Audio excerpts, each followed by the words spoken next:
Mga pre, kung may team na hindi mo pwedeng baliwalain sa PBA, isang koponan na kahit tambak na, siguradong babang ang lalabang ka hanggang dulo. Yan ay walang iba kundi ang Barangay Ginebra San Miguel. Kaya mga kabarangay, tara na at balikan natin ang kwento ng pinakamalaking fanbase at pinakamatatag na team sa PBA history. Ang Ginebra ay nagsimula pa noong early 80s bilang Gilbis Gin. Pero nung dumating si Robert Jaworski noong 1984, doon nagsimula ang tunay na kultura ng team.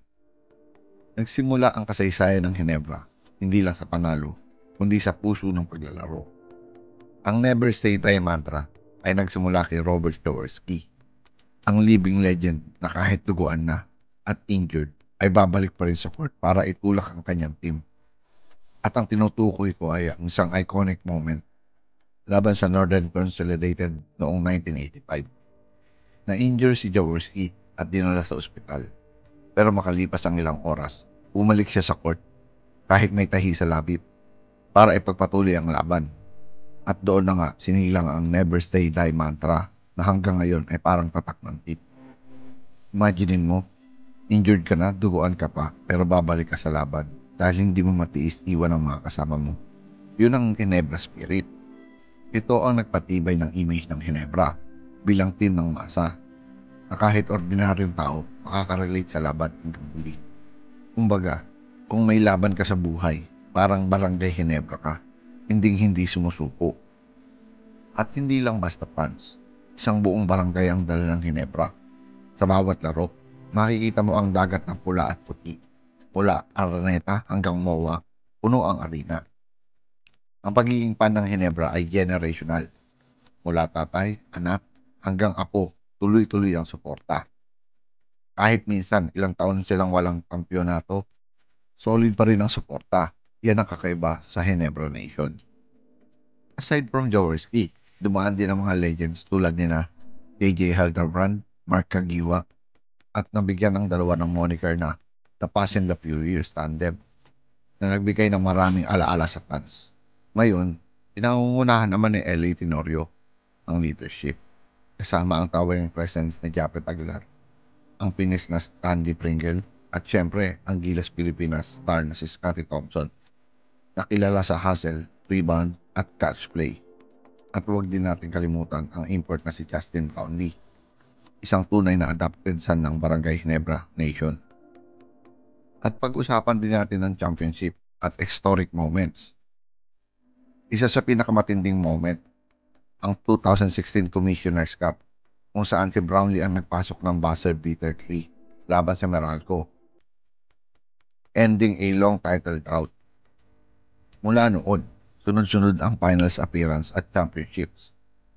Ang bawat panalo ng Ginebra ay hindi lang tagumpay ng team, kundi tagumpay ng milyong-milyong fans na sabay-sabay sumisigan ng Ginebra! Ginebra! Habang tumatagal, mas lalong lumalalim ang kahulugan ng pagiging isang Ginebra fan. Hindi ito tungkol sa kung laging panalo ka, kundi kung paano ka bumabangon kapag talo. At pag-usapan natin ang dekada 2000 o 2000. Paparating na ang mga season, bagong henerasyon ng players ang nagpapatuloy sa Never Say Die spirit at siguradong hindi mawawala ang Ginebra sa spotlight ng PBA. At pagpasok nga ng dekada 2000, ramdam agad ang pagbabago sa Barangay Ginebra. Hindi lahat ng season ay panalo. May mga taon na hirap sila sa standings. Minsan hindi pa nakakapasok sa playoffs. Pero dito rin lalong napatunayan na hindi lang basta-basta fans ang Barangay Ginebra, kundi tunay na pamilya. At noong 2004, gaya nung nasabi ko nung una, dumating ang Fast and the Furious 2.0 nina Mark Kagiwa at JJ Helterbrand. Sila ang bumuo ng bagong era para sa Ginebra. Kilala sila sa bilis, explosiveness, at malasakit sa team.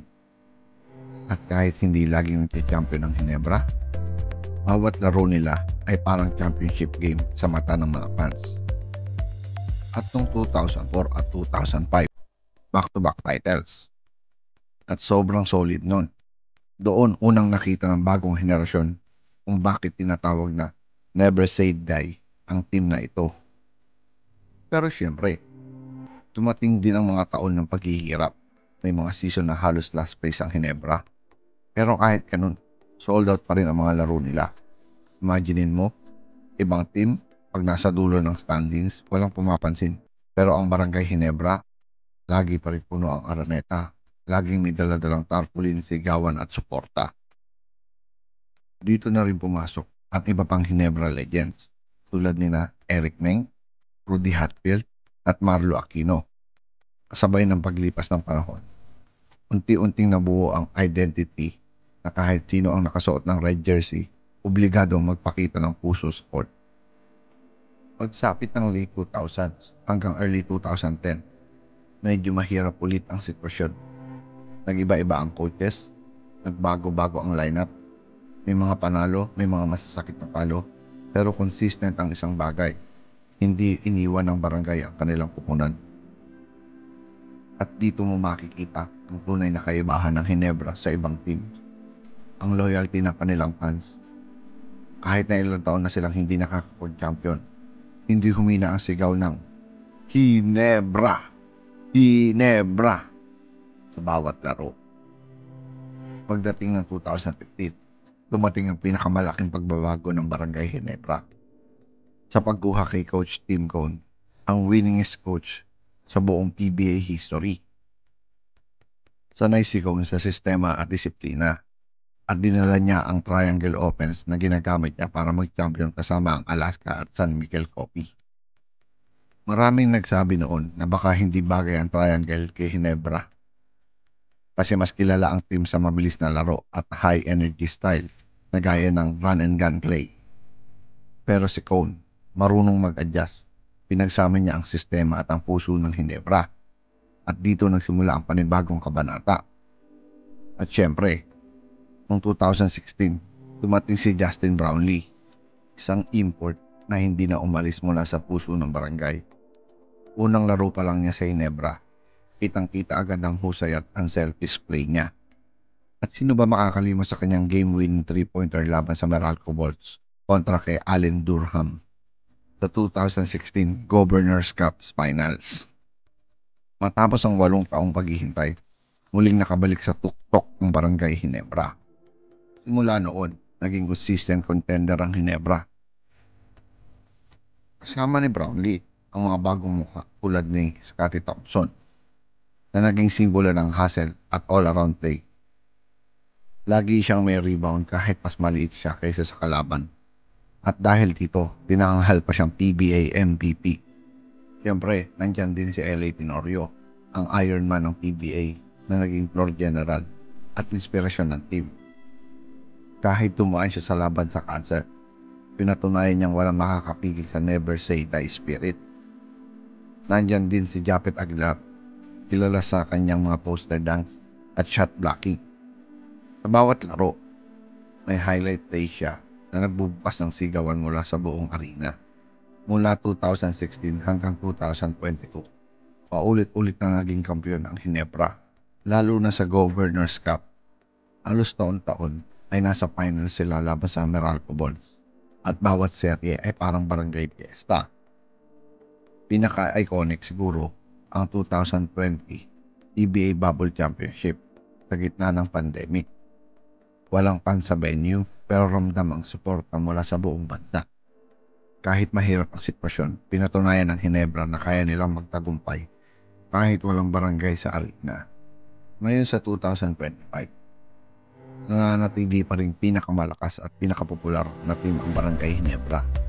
Si Justin Brownlee ay opisyal ng naturalized Pilipino, kaya mas lalo siyang naging bahagi ng basketball history ng bansa. Si Scottie Thompson ay isa ng tunay na leader sa court, habang sila LA Tenorio at Japet Aguilar ay nagbibigay pa rin ng veteran presence at inspirasyon. May mga bagong recruits at rookies din na nagdadala ng panibagong enerhiya para siguraduhin tuloy-tuloy ang legacy ng team. At syempre, hindi mawawala ang barangay fans mula sa Araneta hanggang sa pinakamalayong probinsya. At kahit abroad, kung may laro ang Ginebra, parang Pasko, masaya, maingay at puno ng pag-asa. Kaya mga kabarangay, mula Jaworski hanggang kay Brownlee, mula old school hanggang modern era, iisa lang ang sigaw natin.